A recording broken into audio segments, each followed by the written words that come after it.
I'm Jackie. And I'm Ashley. Welcome to the Witching Hour. The Witching Hour is a little extension of Dumb Witch Club, where we give you a witchy quickie. What that is we take a big topic, break it down into bite-sized pieces, and we have a little sip of something to drink. Okay, I cannot handle our producer doing these hand motions and mouthing the words. I know, and he does it whenever I do my lines, and then I'm like, what am I saying? God, okay. Thanks for nothing. I'm just kidding. Thanks a lot, you flimsy guy. Seriously. Okay. I love how I just grab my glass and I'm drinking. And time. Okay, so we have here, we're braving our way into a red. It's winter. Well, it's autumn, but we're doing it. Okay, it's winter. So this is a Shiraz. We like that. Which we like it better than some others. Okay, yes. We like that. Yes, because it tends to be a little bit lighter, a little bit pepperier, which I think are the things that we like. Yeah. Okay, so this is Pitchfork 2018 Margaret River. I don't know where that is. I don't either. I think it's Australia. Oh. Yes, Australia. I love that. I will pour yours first. Ooh, see? It's a nice deep color, but it's not opaque, you know? When we were at the wine place. Place. I literally could not think of a noun to describe the place. I remember when she showed us that trick because we were not thrilled, with the reds, and then she said, if you aerate it, she did, like this, then it really helps, and we tried it, and it did. Yeah, no, I know an aerating wine is a thing. Yeah, I've heard of it, but I've never particularly for red wine, it is a thing. So we're gonna do it for just a minute. It also looks so pretentious to be doing this. Oh my god, it really does. Ugh. Okay. But you're supposed to do it. She said to do it. Okay, so Camille said to do it, so we're doing it. That's true. She did, and she knows best. She did. Camille's the best. She's the best. Okay, let's do it. Cheers. Cheers.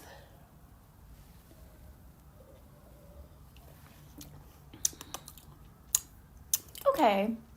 I'm not mad at it. Yeah. It's okay. I'm not celebratory about it, but I'm not. It's almost like, well, okay. So it is pretty dry. Your mouth's dry when you're done. And it has a lot of tannins. That's what that sucked up dry feeling is. Right? Yeah. It's really grapey. It is grapey. And it's skinny. The skins of the grapes. Skinny? Not skinny like a body and not skinny like the Billie Eilish song. Or a margarita. Skinny it tastes like grape skins. Yeah, it does taste like grape skins. It really does taste grapey. It's like grape juice, but wine. That's the dumbest thing I've ever said in my life. No, it's like Welch's with alcohol. It is. I don't care what anyone says, whatever. That might be the dumbest thing that's ever been uttered. I really don't care, because it does. Mm-hmm. If you were drinking this right now, you would say the same. If you're not pretentious, you would say the same. Lifted violet aromas, dark cherry and plum flavors with peppery hints. So I'm not getting a lot of the peppery with this. I'm not either. A fleshy palate full of berry fruits. You said skinny, fleshy. Fleshy's the word. With a soft, lingering finish. You said it. Fleshy is what they say. Well. Instead of skinny. Yeah. Whatever. Okay, whatever. Fleshy's weird. I don't want to say that. I don't want to say that. I'd rather say skinny. I think it makes more sense. Yeah, it does. I don't know. Okay, well, I'm going to leave that alone. And let's let it air. Is it aerating if it's just sitting open? Yeah. It's not. Yes, but not as much. I mean, just barely. Not as much, okay. But, whatever. We'll just let it be. Okay, we need to get to the real deal here. Yes, we do. What is that? The December Energy Report. I just let you take that over. You did. It. I just watched you do it. I love it. It was so great. Okay. Yes. December Energy Report. Uh-huh. And if y'all have or haven't noticed, we used to do a down and dirty Dumb Witch version. We used to. That was when we did it really fast. Yeah, we're like, this, that. Yeah, but now we're not. Now we're just taking our sweet time. Yeah, we just take our time. If we want to do it down and dirty, then you better believe we're going to, but, it's always a little dirty. It's always a little dirty. It's us. So, of course. But, yeah. Okay, what is your headline for December? Okay. I feel like it's less Auld Lang Syne and more seeing the signs. Oh, that had a rhyme. It did. I was proud of it. That's good. Yeah, I was proud of it. That's better than mine. I don't even want to say mine. No, you should. You should. Relax, go to it, and get to work. Yeah, that's also totally valid. Totally valid. Okay. Love that. All right, so what are we channeling into these headlines? Well, what do you have first? So I feel like overall, usually with December, it's a slowing down, it's a closing, it's a wrapping up. It's an Auld Lang Syne, right? It's that. But this year, it feels less that. It feels more generative and engendering than that. There is some still aspects to that, but there feels like there's more spark to it than typical years. Yes, no, I agree. And it's also interesting. The month is beginning and ending with new moon. That's in different magical. signs. In different signs. But I think it's sort of like book ending, new beginning, engendering, that everything that you were saying, like inside of those two. 100,000%. And it's magic. It's like a little magical snow globe. I love that. I know. Adorable. It's cute. Okay, so what else is playing into that? Mars is going to go retrograde. Yeah, interesting. In Leo.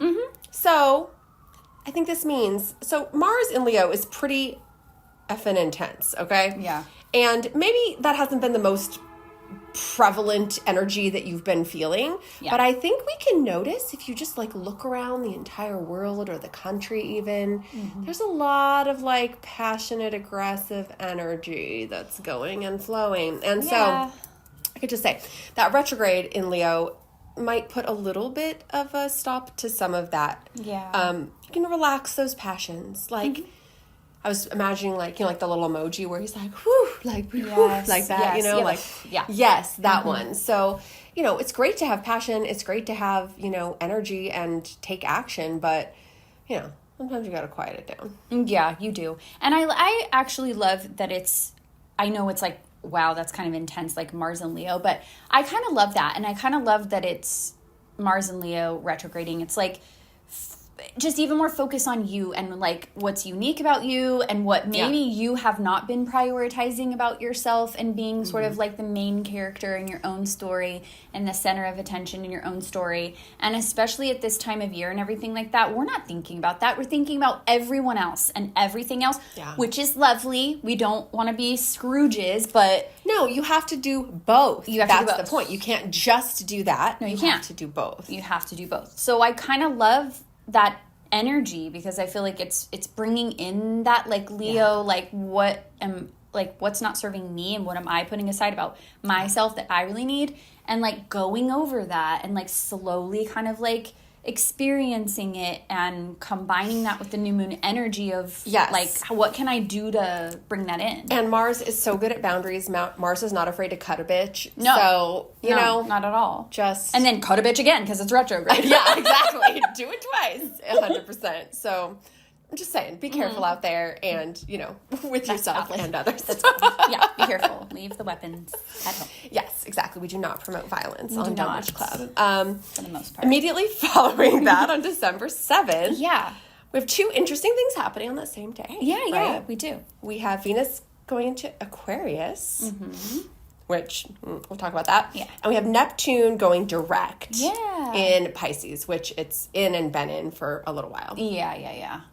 So what are your thoughts on this? Yeah, okay, so, the Neptune thing, so it's sitting at that kind of, critical degree where it's okay, I really need to, accomplish whatever, it is that I'm dreaming about, thinking about, and in Pisces, it is that really dreamy energy. Yes, that's the sign of rulership, and it's, very, just copacetic, simpatico there. Yeah, I love that. I feel like it just adds to...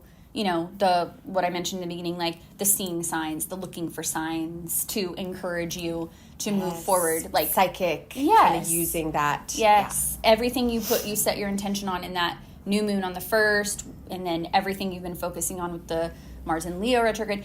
I feel like that Neptune thing is just adding to that. Okay, well, what are you, visions, and how are you actually going to do it? And sort of just... And don't forget, though, that Neptune is also about, kind of like delving into your fears and recognizing what you need to let go of in order to pursue those higher visions and higher dreams. Exactly. So just really be aware of that too. Like that can be also like a little sharp from time to time. Even though Neptune and Pisces are both so dreamy and flowy and lovely, there is a need to, you know, abandon the past self or the past environment that wasn't fulfilling your dreams and so on. Totally. Yep. Agreed. So Venus going into Aquarius, let's just touch on that real quick. Yes. So your love, your style, your expression is going to get a little weird. A little quirky. A little weird. Gonna get a little quirky. Yeah, I love it. I think it's also sort of like sometimes not mentioned enough that Venus also in that like Virgo kind of way that Venus can be associated with is really also associated with the expectations that you place on yourself and others. Yeah. And so going into the holiday season, like just do whatever, Yeah. you know, It's a like quirky thing. Let Aquarius lead you into like not doing so much, kind of like what you were saying. Totally. I Just letting love go. I love that Aquarian energy. I feel like that's exactly what we need because it is, right? Like it's that quirky, like you're going to wear some oddball thing to the holiday party. Like you totally should. That's so funny. Everyone's like, this was not an ugly sweater party. And you're like, so? You're like, my sweater isn't ugly, Exactly. Carol. So what Yeah, now? Like, literally. Then why'd you wear that? Because remember, Aquarians are quirky and all that, but like they're not afraid to cut a bitch either. And so. also remember that Mercury's in Sagittarius. Still. lest we forget that. Yeah, so you're going to be saying some off-the-cuff stuff, too. You are. And I love it. And Aquarians, too, like the Aquarius energy, too, like, isn't afraid to set a boundary. Like, they're all about, like, you're going to want to be at that party. You're going to want to be there. It's very collective. It's very social. It's very this, right? Yeah. But, like, as soon as someone says something, like, sideways to you, like, you are not afraid to be like, and now leave me alone. Yeah, exactly. Which I've heard an Aquarius say recently. No, you don't. No, you don't. No, you didn't. That's the energy we all need. Yep. The boundary setting. If you did, no, you didn't. Yeah. No, I love this. So, yeah, no, this is good. Yeah, I love it. Okay. Okay. So then, like I already mentioned, we do have Yeah. Mercury going direct now, Yes. still in Sagittarius, which it's been retrograde, and now it's going to be going direct on the 15th. You know, there's some bold, snappy, big communication. And, Yeah. you know, going direct versus being in retrograde, you know, kind of can clarify some things, but also might mean that you just, like, dragged the same stuff back and forth a couple times, and now here you are again, you know? Yeah, totally.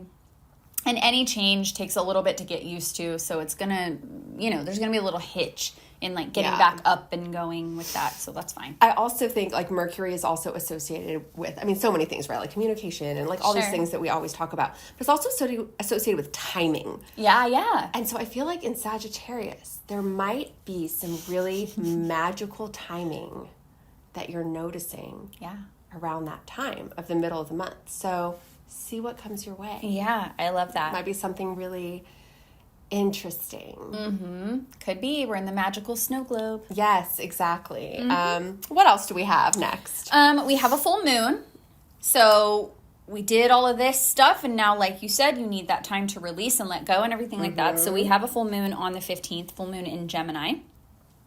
So I feel like this is going to be like yap, it all out with your friends, with whoever. Yeah, and that's the same day that Mercury's going direct. So you might, after that retrograde, you might have a lot to say. Yeah, you're just going to yap and yap on that day, get it all out, feel better, do it, have wine. You'll be fine. It'll be good. Just let that shit go. Yeah. Yeah. Love that. What, are we already up to the sun going into Capricorn? Yes, I have one more thing In to between? mention. Okay, go ahead. Yeah, we have this like really cool magical day in our magical snow globe. Okay, all right. With the magical timing of Mercury going direct in Sagittarius? Yes. Tell me more. Yes, okay, so we have this galactic center alignment thing that happens. I literally don't know what you're talking about. Yeah, it's this crazy thing, and it always happens. It's not like this like brand new thing, but it's I've never heard of this in my life. So, okay, so there's this part it's very like, it's astrology, but it's also a little astronomy. It's like both together. They used to be the same They thing. used to be the same. So I kind of love pulling this in. So we have this rotational gravitational part of the Milky Way. It's like the heart of the Milky Way. Aww. And it's towards the constellation of Sagittarius. And supposedly there's a black hole there that's like called Sagittarius A or something like that. And it's there. And the sun will like line up with that. And so it's all this just like cosmic, like cool, just like interaction. Okay. And you get this sort of like interchange of cosmic wisdom because of like where we're aligned with that and just like what that possibly could be, which we have no idea. We don't know. But it's something. But it's something. And so the veil is kind of thin in terms of like that cosmic energy. I know. So it's like a time where you're going to see, like, that's probably when, like, the ghosts visited Ebenezer Scrooge was, like, you know, it was probably happening around that time. Yeah. Yeah. So you're going to get, like, spiritual downloads. You're going to get, like, all kinds of stuff, magical things, like you were saying, that are going to come up, aided by all these other things. And it's just, like, a uniquely kind of, like, magical little... I never heard of this, and I wish that I did, because now I feel like I've missed out on 40 years of not knowing about this. Now you know. 40 plus whatever age I am. That's lovely. I love know. it. Okay. Yeah. And so there's after that. all of that, After all that, the sun does go into Capricorn. It does. It does. So this is a major shift, obviously, going into Capricorn season. But it's not like a huge, like, put on the brakes, I don't feel like. No, me neither. Like, Capricorn loves a good time, too, Heck okay? yeah, heck so yeah. I just feel like, but it is kind of representing, and I love that Venus is still in Aquarius. So with Venus's orbit, she's always near to where the sun is, but you're not always getting Aquarius energy overlapping with Capricorn energy. True. So this is like, yeah, just very exciting and cool. And they're kind of like different, but like besties and like, you know, like little friends. They're like holding pinkies. That's how I feel like. Oh, that's so accurate. I feel like a Capricorn and an Aquarius would hold pinkies. 100%. They would. They would. They would do that and be like, what? Yeah. And everyone's like, what are you doing? Like, nothing. What are you doing? What are you doing? Obviously not succeeding like we are. Yeah, exactly. Living life. Exactly. That's major. The only other thing that I had to mention is December 24th. We have a Jupiter in Gemini squaring Saturn in Pisces. Yeah. I feel like, though, like Jupiter rules Sagittarius. So there is still some of that Sagittarian like energy coming through, even though these are other signs involved. I just think that it's an opportunity to because like Jupiter wants to magnify and like grow and kind of like blow up, especially in Gemini, like all of your stuff. Right. And Saturn in Pisces, you know, is a little bit stagnant, is a little bit like having a hard time getting things done. Totally. So I just feel like this is a chance to maybe even just see more and kind of feel more knowledge and information about what's to come out of all of this. Yeah, and I think it's interesting and cool timing, like towards the end of the month, like right on like a holiday for some people, where that's nice. Like maybe that's a good opportunity to kind of do it, because we tend to do those things towards the end of the year and sort of that like that new year, even if you don't recognize that as like the new year. Yeah, but it's like the calendar new year. It is a thing. People Yes. do that. Yeah. Yeah. Now, and as we already mentioned, we end the month pretty much again on another new moon. Yeah. And I just feel like it's such a lovely winter snow globe. It is. It's so cute. There's so much magic happening inside. We're just like shaking it up and then it's just like glittering down. Oh, I know. I love it. Okay, no more. We got to finish this. We got to wrap this up before we start saying this thing. We've been doing this all day. We have been doing this all day and we did it on an episode. This is just insane. There's just spirits around. I don't know what is happening. There's a lot happening. The veil is very thin currently at this moment, I will say. Like, I can feel it. We're going to have to tell these stories like eventually, because this is just crazy. Like, what is going on? I got possessed the last episode, if you haven't watched that. It happened live on the episode. We turned into little 1930s little... Yeah, little Betty Boop waifs. I don't know what we were. Thing. We were just using terms we never did. I don't know. No, I don't know. So, yeah, it's a good time out there. So, December looks like more of the same. Happy December. Cheers.